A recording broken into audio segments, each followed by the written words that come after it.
ಸಿದ್ದರಾಮಯ್ಯನಿಗಿರುವಂಥ mass leadership, ಶಿವಕುಮಾರ್ಗಿರುವಂಥ ಸಂಘಟನಾತ್ಮಕವಂಥ ಶಕ್ತಿ ಮತ್ತು ಸಂಪನ್ಮೂಲ ಕ್ರೋಢೀಕರಿಸುವಂಥ ಸಾಮರ್ಥ್ಯ, ಇವೆರಡರ ಒಂದು ಒಳ್ಳೆ ಕಾಂಬಿನೇಷನ್ ಆದಂಥ ಕಾರಣಕ್ಕೋಸ್ಕರ ಬೇರೆ ಬೇರೆ ಫ್ಯಾಕ್ಟರ್ಸು ಬಿ ಜೆ ಪಿಯವರ ಫೇಲ್ಯೂರು, ಈ ಕಾರಣಕ್ಕೋಸ್ಕರ ಅಧಿಕಾರಕ್ಕೆ ಬಂತು. ಈ ರೆಬೆಲ್ ಆಗಂಥ ಪ್ರವೃತ್ತಿ ಜನತಾ ಪರಿವಾರದಲ್ಲಿ ಇದ್ದಂಗೆ ಕಾಂಗ್ರೆಸ್ಸಲ್ಲಿ ಇಲ್ಲ, ಈ ಬಿ ಜೆ ಪಿನಲ್ಲೂ ಇಲ್ಲ. ಕಾಂಗ್ರೆಸ್ಸು ಬಿ ಜೆ ಪಿ ಎರಡೂ ಕೂಡ ಹೈಕಮಾಂಡ್ ಓರಿಯೆಂಟೆಡ್ ಪಾರ್ಟಿಗಳೇ ಅವು. ಸಮಸ್ಯೆ ನಿರ್ಮಾಣ ಆಗಿರೋದೇ ಅಲ್ಲಿ. ಸೈಟ್ ಕೊಡೋದು ಎಮ್ ಎಲ್ ಎ, ಅದಾದ ನಂತರ ಮನೆ ಕಟ್ಟಕ್ಕೆ ಇದು ಕೊಡೋದು, ಎಲ್ಲ ಫಲಾನುಭವಿಗಳನ್ನ ಗುರುತು ಮಾಡೋದು ಎಮ್ ಎಲ್ ಎ ಮುಖಾಂತರ ಅನ್ನೋದು. ಆಡಳಿತ ವಿಕೇಂದ್ರೀಕರಣದ 73-74ನೇ ತಿದ್ದುಪಡಿ ಏನು ಮಾಡಿದ್ರು ಅದಕ್ಕೆ ವ್ಯತಿರಿಕ್ತವಾದಂಥದ್ದೇ ನಡೀತಾ ಇರೋದು. ಗಾಂಧಿಯನ್ ಎಕಾನಮಿ, ಗಾಂಧಿಯನ್ ಪಾಲಿಟಿಕ್ಸ್ ಕಡೆಗೆ ಹೋಗದೆ ಹೋದರೆ, ಗ್ರಾಮವನ್ನು ಒಂದು ಕೇಂದ್ರವಾಗಿಟ್ಟುಕೊಂಡು ಅಲ್ಲೇ ಸಂಪೂರ್ಣ ಅಭಿವೃದ್ಧಿಯ ಪರಿಕಲ್ಪನೆ ಮಾಡದೆ ಹೋದರೆ, ಮೈಕ್ರೋ ಲೆವೆಲಿಗೆ ಹೋಗದೆ ಮ್ಯಾಕ್ರೋ ಲೆವೆಲಲ್ಲಿ ಮಾಡೋದಿದೆಯಲ್ಲ, ಇದಾಗೋದಿಲ್ಲ. ಎಜುಕೇಷನ್ನು, ಹೆಲ್ತ್ ಕೇರು, ಪ್ಲ್ಯಾನಿಂಗು, ಆಮೇಲೆ ಫುಡ್ಡು, ಶೆಲ್ಟರು, ವಾಟರ್ ಮ್ಯಾನೇಜ್ಮೆಂಟು, ಇವುಗಳನ್ನು ಪೊಲಿಟಿಕಲ್ ಪಾರ್ಟಿಯ ಮ್ಯಾನಿಫೆಸ್ಟೋದಿಂದ ಹೊರಗಿಡುವ. ಯಾವ ಪೊಲಿಟಿಕಲ್ ಪಾರ್ಟಿನೂ ಈ ವಿಚಾರದಲ್ಲಿ ಮ್ಯಾನಿಫೆಸ್ಟೋದಲ್ಲಿ ಹಾಕಬಾರ್ದು, ಅದು ನ್ಯಾಷನಲ್ ಪಾಲಿಸಿ.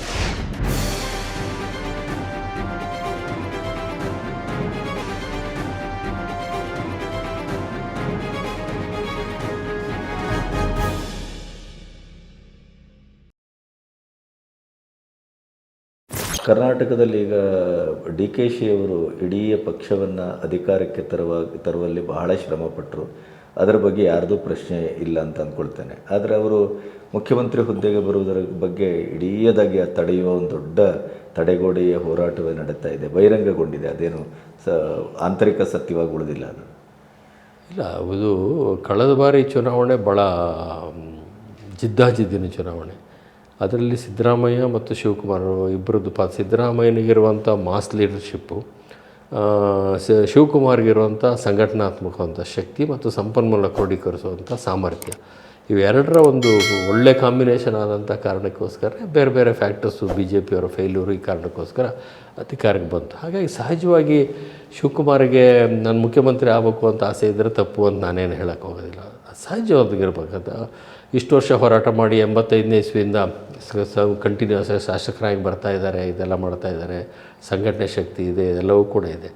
ಆದರೆ ಒಂದೇ ಒಂದು ಪ್ರಶ್ನೆ ಬರೋದು ಇದರಲ್ಲಿ ಅಂತೇಳಂದರೆ, ಶಾಸಕರ ಅಭಿಪ್ರಾಯ ಮತ್ತು ಜನಾಭಿಪ್ರಾಯ ಇವೆರಡೂ ಕೂಡ ಭಾಳ ಮುಖ್ಯ ಆಗ್ತದೆ. ನಿಮಗೆ ಶಾಸಕರ ಅಭಿಪ್ರಾಯ ಪ್ರಶ್ನೆ ಬಂದಂಥ ಸಂದರ್ಭದಲ್ಲಿ ಶಾಸಕರನ್ನ ಹೋಲಿಸ್ಕೊಳ್ಳೋಂಥದಕ್ಕೆ ಏನು ಬೇಕೋ ಅದನ್ನು ಮಾಡಬೇಕಾಗ್ತದೆ. ಅಥವಾ ಒಂದು ಪಾರ್ಟಿ ಹೈಕಮಾಂಡ್ ಸ್ಟ್ರಾಂಗ್ ಆಗಿದ್ದು ನಾವೇನು ಹೇಳ್ತೀವೋ ಅದು ನೀವು ಕೇಳಬೇಕಾಗ್ತದೆ. ನನ್ನ ಪ್ರಕಾರ ಕಾಂಗ್ರೆಸ್ಸು ರಾಷ್ಟ್ರಮಟ್ಟದಲ್ಲಿ ಎಷ್ಟೇ ದುರ್ಬಲ ಆಗಿರ್ಬೋದು, ಈಗ ಸ್ವಲ್ಪ ಚಿಗಿದ್ಕೊಂಡಿದೆ. ಮೊನ್ನೆ ಪಾರ್ಲಿಮೆಂಟ್ ಎಲೆಕ್ಷನ್ ಆದ ನಂತರ ರಾಜ್ಯಗಳು ಸೋತಿದ್ರೂ ಕೂಡ ಅವರು ಇವತ್ತು ಕೂಡ ಅದು ಕಾಂಗ್ರೆಸ್ಸಲ್ಲಿ ಹೇಳಿ ಕೇಳಿ ಅದೊಂಥರ ನಾನು ಗಮನಿಸಿರೋದು ಅಂದರೆ, ಈ ರೆಬೆಲ್ ಆಗಂಥ ಪ್ರವೃತ್ತಿ ಜನತಾ ಪರಿವಾರದಲ್ಲಿ ಇದ್ದಂಗೆ ಕಾಂಗ್ರೆಸ್ಸಲ್ಲಿ ಇಲ್ಲ, ಈ ಬಿ ಜೆ ಪಿನಲ್ಲೂ ಇಲ್ಲ. ಕಾಂಗ್ರೆಸ್ಸು ಬಿ ಜೆ ಪಿ ಎರಡೂ ಕೂಡ ಹೈಕಮಾಂಡ್ ಓರಿಯೆಂಟೆಡ್ ಪಾರ್ಟಿಗಳೇ ಅವು.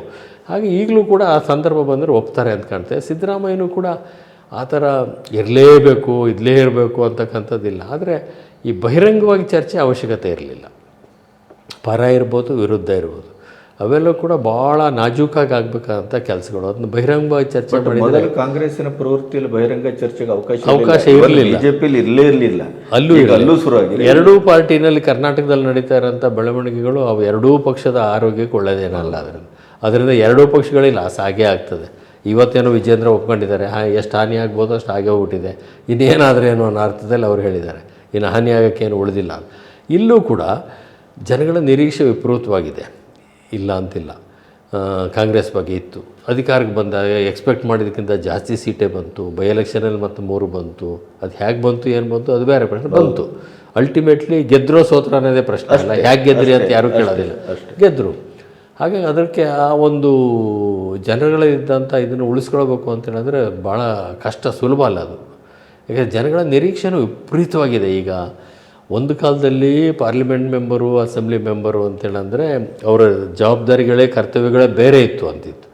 ಈಗೇನಾಗ್ಬಿಟ್ಟಿದೆ ಅಂದರೆ, ನಲ್ಲಿ ನೀರು ಬರದೆ ಹೋದರೆ, ಕಸ ಗುಡಿಸ್ದೆ ಹೋದರೆ, ಚರಂಡಿ ಕಟ್ಕೊಂಡಿದ್ರೆ, ಸ್ಕೂಲಿಗೆ ಮೇಸ್ಟ್ರು ಬರದೆ ಹೋದರೆ, ಮತ್ತು ಎಲ್ಲವೂ ಕೂಡ ಪಂಚಾಯತಿ ಆ ಮಟ್ಟದಲ್ಲಿ ಯಾರೂ ಕೇಳೋದಿಲ್ಲ. MLAನೇ ಕೇಳ್ತಾರೆ, MP ಕೇಳ್ತಾರೆ. ಆ ಸ್ಥಿತಿ ಬದಲಾವಣೆ. ಹಾಗಾಗಿ ಈಗಿನ MLA MP ಗಳು 24/7 ಆ ಮನಸ್ಥಿತಿಯಲ್ಲೇ ಇರಬೇಕಾಗಿದೆ. ಅದಕ್ಕೆ ಹಾಗಾಗಿ ಏನಾಗಿದೆ ಅಂದರೆ ಅದರ ಲಾಭ ಒಂದು ಕಡೆಯಿಂದ ಅವ್ರು ಆ್ಯಕ್ಟಿವ್ ಇರೋಕ್ಕೂ ಆಯಿತು, ಇನ್ನೊಂದು ಕಡೆ ಅಧಿಕಾರ ಕೇಂದ್ರೀಕರಣವೂ ಆಯಿತು. ಈಗ ಪಂಚಾಯತ್ ಮಾಡಬೇಕಾದ ಕೆಲಸ, TP ZP ಮಾಡಬೇಕಾದ ಕೆಲಸ, ಮುನ್ಸಿಪಾಲ್ಟಿ ಮಾಡಬೇಕಾದ ಕೆಲಸನೂ ಇವರೇ ಮಾಡ್ತಾರೆ. ಹಾಗಾಗಿ ಎಲ್ಲ ಅಧಿಕಾರ ನಮಗೆ ಬೇಕು ಅಂತ MLA ಆಲ್ ಪವರ್ಫುಲ್ ಅಂತಾಗಿದೆ. ನನ್ನ ಪ್ರಕಾರ ಒಂದು ದೊಡ್ಡದಾಗಿರ್ತಕ್ಕಂಥ ಸಮಸ್ಯೆ ನಿರ್ಮಾಣ ಆಗಿರೋದೇ ಅಲ್ಲಿ. ಸೈಟ್ ಕೊಡೋದು MLA, ಅದಾದ ನಂತರ ಮನೆ ಕಟ್ಟೋಕ್ಕೆ ಇದು ಕೊಡೋದು, ಎಲ್ಲ ಫಲಾನುಭವಿಗಳನ್ನ ಗುರುತು ಮಾಡೋದು MLA ಮುಖಾಂತರ ಅನ್ನೋದು. ಆಡಳಿತ ವಿಕೇಂದ್ರೀಕರಣದ 73-74ನೇ ತಿದ್ದುಪಡಿ ಏನು ಮಾಡಿದ್ರು ಅದಕ್ಕೆ ವ್ಯತಿರಿಕ್ತವಾದಂಥ ನಡೀತಾ ಇರೋದು. MLAಗಳಿಗೂ ವಿಕೇಂದ್ರೀಕರಣದ ಅಪೇಕ್ಷೆ ಇಲ್ಲ, ಅವರಿಗೆ ಇಲ್ಲವೇ ಇಲ್ಲ, ಅವರು ಅದನ್ನು ಆಗ್ಲಿಕ್ಕೆ ಬಿಡೋದಿಲ್ಲ, ಆಗೋದು ಬಿಡೋದಿಲ್ಲ. ಎಲ್ಲ ಪಾರ್ಟಿಯವರು, ರಮೇಶ್ ಕುಮಾರ್ ಅಷ್ಟೆಲ್ಲ ಕಷ್ಟಪಟ್ಟು ಒಂದು ರಿಪೋರ್ಟ್ ಕೊಟ್ಟರು ಸಿದ್ದರಾಮಯ್ಯನ ಹಳೆ ರಿಸೈಮಲ್ಲಿ, ಅದನ್ನ ರಿಫಾರ್ಮ್ಸ್ ಏನೇನು ಮಾಡ್ಬೇಕು ಏನೋ ಅಂತ. ಎಲ್ಲ MLAಗಳು ಸೇರಿ ಅದನ್ನ ಆಗಕ್ಕೆ ಬಿಡಲೇ ಇಲ್ಲ, ಎಲ್ಲ ಪಾರ್ಟಿಯವರು ಸೇರ್ಕೊಂಡ್ರು, ಅದು ಆಗಲೇ ಇಲ್ಲ ಇವತ್ತು ಕೂಡ. ಇವತ್ತು ಬೆಳಗ್ಗೆ DR ಪಾಟೀಲರು ನಿನ್ನೆ ಫೋನ್ ಮಾಡಿದರು, ಅದರಲ್ಲಿ ಒಂದೇನೋ 8-9 ವರ್ಷದಿಂದ ಹಿಂದೆ ಆದ ನಿರ್ಣಯನೋ ಈಗ ಜಾರಿ ಕೊಡೋಕ್ಕೆ ಮೊನ್ನೆ ಜನವರಿ 30 ಗಾಂಧಿ ಹುತಾತ್ಮರ ದಿನ ಆಚರಣೆ ದಿವಸ ಒಂದು ಗೌರ್ಮೆಂಟ್ ಆರ್ಡರ್ ಆಗಿದೆ ಗ್ರಾಮ ಸ್ವರಾಜ್ಯದ ವಿಚಾರದಲ್ಲಿ. ಹಾಗೆ ಅದನ್ನೇನೋ ಗದಗಿಂದ ಪ್ರಾರಂಭ ಮಾಡ್ತಾಯಿದ್ವಿ, ನೀವು ಬರಬೇಕು ಅಂತಕ್ಕಂಥ ಒಂದು ಮಾತನ್ನು ಹೇಳ್ತಾಯಿದ್ರು ಅವರು. ಹಾಗಾಗಿ ಈ ಕೆಲವು ಸಂವಿಧಾನಾತ್ಮಕವಾದಂಥ ರಕ್ಷಣೆ ಸಿಕ್ಕಿದ್ರೂ ಕೂಡ ಈಗ BBMP ಎಲೆಕ್ಷನ್ ಆಗಲಿಲ್ಲ, ZP TP ಎಲೆಕ್ಷನ್ ಆಗಲಿಲ್ಲ, ಈ ಥರದ್ದೆಲ್ಲ ಇರಬೇಕಾದ್ರೆ ಆದರೂ ಕೂಡ ಕೋರ್ಟ್ಗಳು ಸುಮ್ಮನೆ ಇದ್ದಾವೆ. 6 ತಿಂಗಳಿಗಿಂತ ಜಾಸ್ತಿ ಗ್ಯಾಪ್ ಇರೋಂಗಿಲ್ಲ, ಆದರೂ ಆಗಿಲ್ಲ. ವರ್ಷಾನುಗಟ್ಟಲೆ 3-4 ವರ್ಷ ಆಗದೇ ಇದ್ದಾವೆ, ಆದರೂ ಕೋರ್ಟ್ಗಳು ಕೂಡ ಸುಮ್ಮನೆ ಇದ್ದಾವೆ. ಇದರ ಅರ್ಥ ಏನು ಅಂದರೆ ಯಾವ ಲಾಯರ್ ಆರ್ಗ್ಯೂ ಮಾಡ್ತಾನೆ ಅನ್ನೋದು ಮುಖ್ಯ ಆಗ್ತದೆ, ಯಾವ ಜಡ್ಜ್ ಮುಂದೆ ಹೋಗ್ತಾನೆ ಅನ್ನೋದು ಮುಖ್ಯ ಆಗ್ತದೆ. ಅದಕ್ಕೆ ಸರಿಯಾಗಿ ರಾಜಕಾರಣಿಗಳು ಕೂಡ ನಡ್ಕೊಳ್ಳೋದು. ಅದರ ಟೋಟಲಿ ಸಫರ್ ಆಗೋದು ಈ ಸಿಸ್ಟಮ್. ಇದರಿಂದ ಅಭಿವೃದ್ಧಿ ಸಫರ್ ಆಗ್ತದೆ, ಮತ್ತೊಂದು ಆಗ್ತದೆ, ಇದೆಲ್ಲವೂ ಕೂಡ ಆಗ್ತದೆ. ಹಾಗಾಗಿ ನನಗನ್ನಿಸ್ತದೆ, ನಾನದೇ ಮೊನ್ನೆ ಗಾಂಧಿ ಭಾರತದ ಕಾರ್ಯಕ್ರಮ ಮಾಡೋಂಥ ಸಂದರ್ಭದಲ್ಲೂ ಕೂಡ ಹೇಳಿದೆ, ಅಲ್ಟಿಮೇಟ್ಲಿ ನಾವು ಗಾಂಧಿಯನ್ ಎಕಾನಮಿ, ಗಾಂಧಿಯನ್ ಪಾಲಿಟಿಕ್ಸ್ ಕಡೆಗೆ ಹೋಗದೆ ಹೋದರೆ, ಗ್ರಾಮವನ್ನು ಒಂದು ಕೇಂದ್ರವಾಗಿಟ್ಟುಕೊಂಡು ಅಲ್ಲೇ ಸಂಪೂರ್ಣ ಅಭಿವೃದ್ಧಿಯ ಪರಿಕಲ್ಪನೆ ಮಾಡದೆ ಹೋದರೆ, ಇದು ಮೈಕ್ರೋ ಲೆವೆಲಿಗೆ ಹೋಗದೆ ಮ್ಯಾಕ್ರೋ ಲೆವೆಲಲ್ಲಿ ಮಾಡೋದಿದೆಯಲ್ಲ, ಇದಾಗೋದಿಲ್ಲ.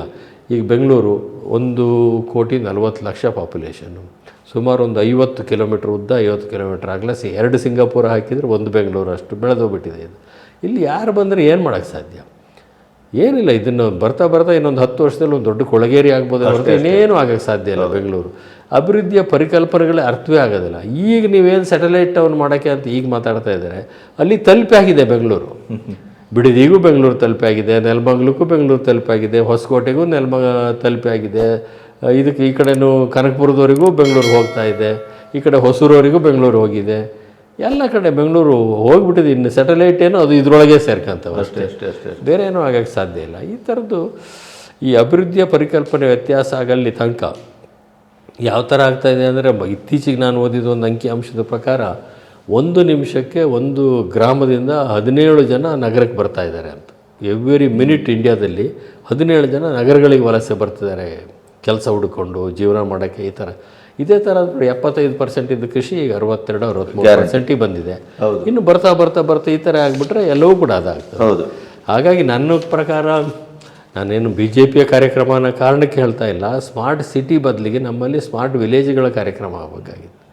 Full fledged self sufficient villages ಆಗಿದ್ದರೆ ಬರ್ತಾ ಇಲ್ಲ. ಫಾರ್ಚುನೇಟ್ಲಿ ಕೆಲವು ಆಶಾವಾದಗಳು ಇದ್ದಾವೆ. ಭಾಳಷ್ಟು ಜನ ಎಜುಕೇಟೆಡ್ನವ್ರು ಈಗ ಕೃಷಿ ಕಡೆಗೆ ಹೋಗೋದು, ಇನ್ನೊಂದು ಮಾಡೋದು, ಅಲ್ಲೂ ಕೂಡ ಇದನ್ನು ಮಾಡೋದು, ಈ ಥರದ್ದೊಂದು ಕೆಲವು ಆಗಬೇಕು ಅಂತ ಅನ್ನಿಸ್ತದೆ ಚಿಂತನೆ ನನಗೆ. ಬಟ್ ಈ ದೇಶದಲ್ಲಿ ಎಜುಕೇಷನ್ನು, ಹೆಲ್ತ್ ಕೇರು, ಪ್ಲ್ಯಾನಿಂಗು, ಆಮೇಲೆ ಫುಡ್ಡು, ಶೆಲ್ಟರು, ವಾಟರ್ ಮ್ಯಾನೇಜ್ಮೆಂಟು, ಇವುಗಳನ್ನು ಪೊಲಿಟಿಕಲ್ ಪಾರ್ಟಿಯ ಮ್ಯಾನಿಫೆಸ್ಟೋದಿಂದ ಹೊರಗಿಡಬೇಕು. ಯಾವ ಪೊಲಿಟಿಕಲ್ ಪಾರ್ಟಿನೂ ಈ ವಿಚಾರದಲ್ಲಿ ಮ್ಯಾನಿಫೆಸ್ಟೋದಲ್ಲಿ ಹಾಕಬಾರ್ದು. ಅದು ನ್ಯಾಷನಲ್ ಪಾಲಿಸಿ. ಅದು ಒಂದು ಎಲ್ಲರೂ ಸೇರಿ ಒಂದು ಸರ್ತಿ ಅಕ್ಸೆಪ್ಟ್ ಆದರೆ ಅದು ನಡ್ಕೊಂಡು ಹೋಗ್ತಾನೆ ಇರಬೇಕು. ಅದಕ್ಕೆ ಎಷ್ಟು ಸಂಪನ್ಮೂಲ ಕೊಡಬೇಕು ಅಷ್ಟು ಕೊಡ್ತಾನೆ ಇರಬೇಕು. ಆ ಥರ ಆಗಬೇಕು ಅಂತ ಒಂದು ಸ್ಥಿತಿ ಬರಲ್ಲಿವರೆಗೂ ಇದೇ ಥರ ಮರ್ಜಿಗಳಿಗೆ ಬಿಡಬಾರ್ದು. ಪೊಲಿಟಿಕಲ್ ಪಾರ್ಟಿಯ ಮರ್ಜಿಗೆ ಅವರು ಒಂದು ಕಾರ್ಯಕ್ರಮ ಸ್ಟಾರ್ಟ್ ಮಾಡೋದು, ಇವ್ರು ಬಂದು ನಿಲ್ಲಿಸೋದು, ಇವ್ರು ಸ್ಟಾರ್ಟ್ ಮಾಡೋದು, ಮತ್ತೊಬ್ರು ನಿಲ್ಲಿಸೋದು, ಇದಾಗಬಾರ್ದು. ಪಾರ್ಟಿಯ ಮರ್ಜಿ ಹೌದು, ಪಾರ್ಟಿಯ ಮರ್ಜಿ ಆಗಬಾರ್ದು, ಅಥವಾ ನಾಯಕರ ಮರ್ಜಿ ಆಗಬಾರ್ದು. ಪಾಪ್ಯುಲಾರಿಟಿಗೋಸ್ಕರ, ಓಟಿಗೋಸ್ಕರ ಆ ಕಾರ್ಯಕ್ರಮಗಳು ಹಾಕಬಾರ್ದು ಅನ್ನೋಂಥ ಒಂದು ಸ್ಥಿತಿ ಹೈ ಟೈಮ್. 75 ವರ್ಷ ದಾಟೋಯ್ತು ಸ್ವಾತಂತ್ರ್ಯ ಬಂದು. ಈಗಲಾದರೂ ನಾವು ಅದ್ರ ಬಗ್ಗೆ ಯೋಚನೆ ಮಾಡಬೇಕು. ಒಬ್ಬ ಬರಹಗಾರನಾಗಿ ನೀವು ಭಾಳ ಗಟ್ಟಿಯಾಗಿ ಇವತ್ತಿಗೂ ಜೀವಂತವಾಗಿದ್ದೀರಿ. ಪಾರ್ಲಿಮೆಂಟಿನಿಂದ ಹಿಡಿದು ಅದು ಹೇಗೆ ಸಾಧ್ಯ ಆಯಿತು ಪಾಲಿಟಿಕ್ಸಲ್ಲಿ? ನಾನು ಇದಕ್ಕೆ ನನ್ನ ಬರೆಯೋಕ್ಕೆ ಹಚ್ಚಿದವರು ಲಂಕೇಶು. ನಾನು ಲಂಕೇಶ್ ಅವರೊಟ್ಟಿಗೆ, ತೇಜಸ್ವಿ ಅವರೊಟ್ಟಿಗೆ ಭಾಳ ಆತ್ಮೀಯನಾಗಿದ್ದೆ.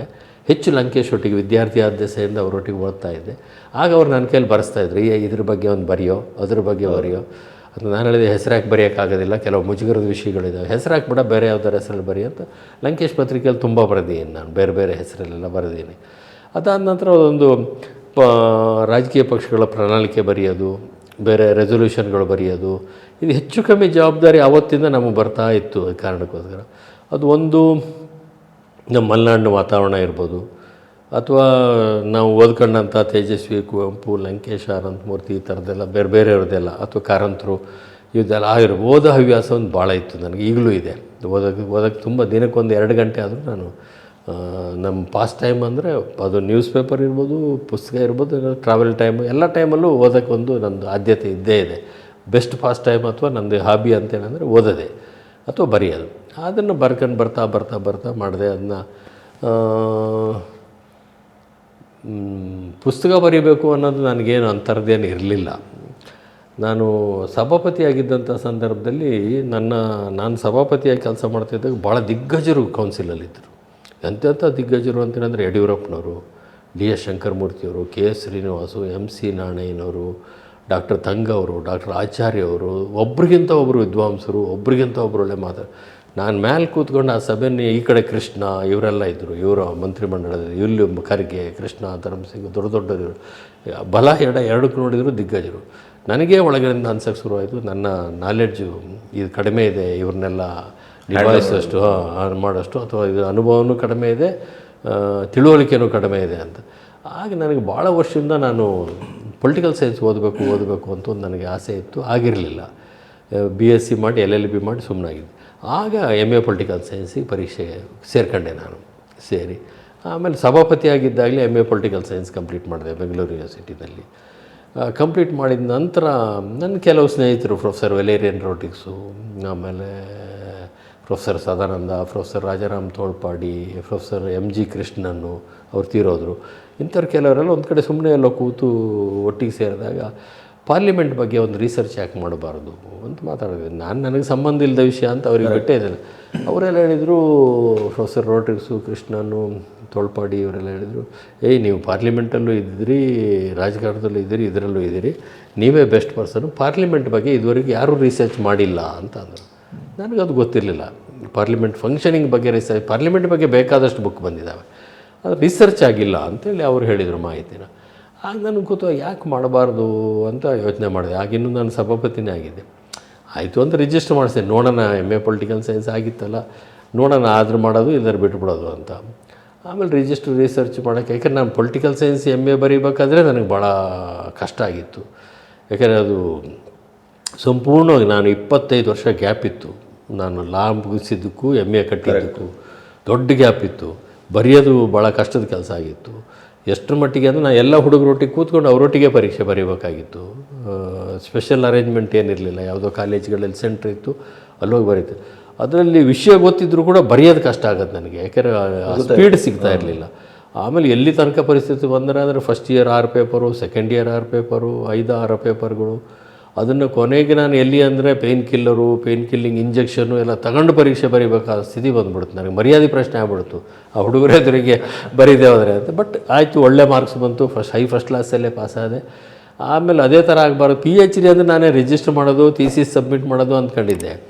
PhD ಎಕ್ಸಾಮ್ ಇದೆ ಅಂದರೆ ನನಗೆ ಗೊತ್ತಿರಲಿಲ್ಲ, ಮಾಹಿತಿ ಕರೆಕ್ಟಾಗಿರಲಿಲ್ಲ.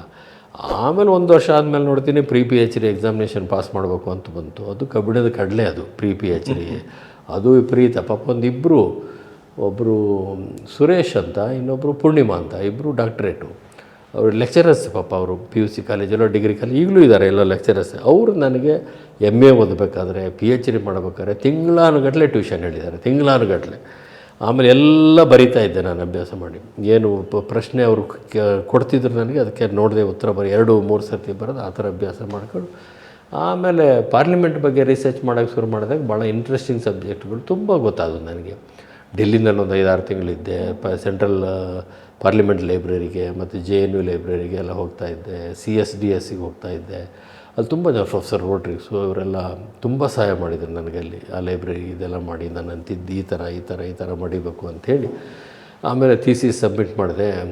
The Indian parliament it's changing profile ಅಂತ. ಅಂದರೆ ಇಡೀ 52ನೇ ಇಸ್ವಿಯಿಂದ ನಾನು PhD ಮಾಡಿದಲ್ಲಿವರೆಗೂ ಒಂದು 15ನೇ ಪಾರ್ಲಿಮೆಂಟವರಿಗೆ ಅಂತ ಕಾಣ್ತದೆ, 14-15ನೇ ಪಾರ್ಲಿಮೆಂಟವರಿಗೆ ಯಾವ ಥರ ಕಂಪೋಸಿಷನ್ ಚೇಂಜ್ ಆಗ್ತಾ ಬಂತು, ಯಾವ ಥರ ಇಶ್ಯೂಸ್ ಪ್ರಸ್ತಾಪ ಆಗೋದು ಚೇಂಜ್ ಆಗ್ತಾ ಬಂತು, ಮೆಂಬರ್ಗಳ ಪ್ರೊಫೈಲ್ ಯಾವ ಥರ ಚೇಂಜ್ ಆಗ್ತಾ ಬಂತು, ಅಲ್ಲಿ ನಡವಳಿಕೆಗಳು ಯಾವ ಥರ ಚೇಂಜ್, ಅದನ್ನೆಲ್ಲ ಅನಾಲಿಸಿಸ್ ಮಾಡಿ ಅಲ್ಟಿಮೇಟ್ಲಿ ಅದು ಒಳ್ಳೆ ಥೀಸಿಸೇ ಆಯಿತು. ಒಳ್ಳೆ ಥೀಸಿಸ್ ಆಗಿ ಆಮೇಲೆ PhD ಅವಾರ್ಡು ಆಯಿತು ಬೆಂಗಳೂರು ಯೂನಿವರ್ಸಿಟಿಯಿಂದ. ಅದಾದಮೇಲೆ ಅದನ್ನ ಆಕ್ಸ್ಫರ್ಡ್ ಯೂನಿವರ್ಸಿಟಿ ಪ್ರೆಸ್ನವ್ರು ಅದರ ಕಂಟೆಂಟ್ ನೋಡಿ ಪಬ್ಲಿಷ್ ಮಾಡಿದರು. ಅದೀಗ ಬಹುತೇಕ ತುಂಬ ಯೂನಿವರ್ಸಿಟಿಗಳಲ್ಲಿ ದೇಶದಲ್ಲಿ ಬೇರೆ ಬೇರೆ ದೇಶದಲ್ಲಿ ಅದೊಂದು ರೆಫರೆನ್ಸ್ ಬುಕ್ ಆಗಿದೆ ಈಗ ಇಂಡಿಯನ್ ಪಾರ್ಲಿಮೆಂಟ್ ಬಗ್ಗೆ. ಅದನ್ನ ಇನ್ನೂ ಅಪ್ಡೇಟ್ ಮಾಡಬೇಕಾಗಿರೋದಿದೆ, ಇನ್ನೂ ಒಂದು ಹೊಸದಾಗಿ ಇನ್ನೂ ಮಾಡಬೇಕು ಅಂತ ನಾನು ಮತ್ತು ಪ್ರೊಫೆಸರ್ ರೋಡ್ರಿಗ್ಸು ಸೇರಿ the Indian parliament democracy at work ಅಂತ OUPನವ್ರು ಪಬ್ಲಿಷ್ ಮಾಡಿದ್ದಾರೆ ಅದನ್ನ. ಅದರಿಂದ ಅದೊಂದು ಸ್ವಲ್ಪ ಆ ಥರ. ಆಮೇಲೆ ಅದನ್ನು ಕನ್ನಡಕ್ಕೂ ಮಾಡಿದ್ವಿ, ಅಂಕಿತವ್ರು ಮಾಡಿದರು. ಭಾರತದ ಸಂಸತ್ತು ಒಂದು ಕಾರ್ಯನಿರತ ಪ್ರಜಾಪ್ರಭುತ್ವ ಅಂತ ಅದನ್ನು ಮಾಡಿದ್ದಾರೆ. ಅದು ಭಾಳ ಜನ ಅದರಲ್ಲಿ ವಿಸ್ಮಯ ಅಥವಾ ಅದರಲ್ಲಿ ಬಹಳ ನಿಮ್ಮನ್ನು ಒಂದು ಬೆರಗುಗೊಳಿಸಿದ ಆ ಥರದ ಸಂಗತಿಗಳೇನಾದರೂ?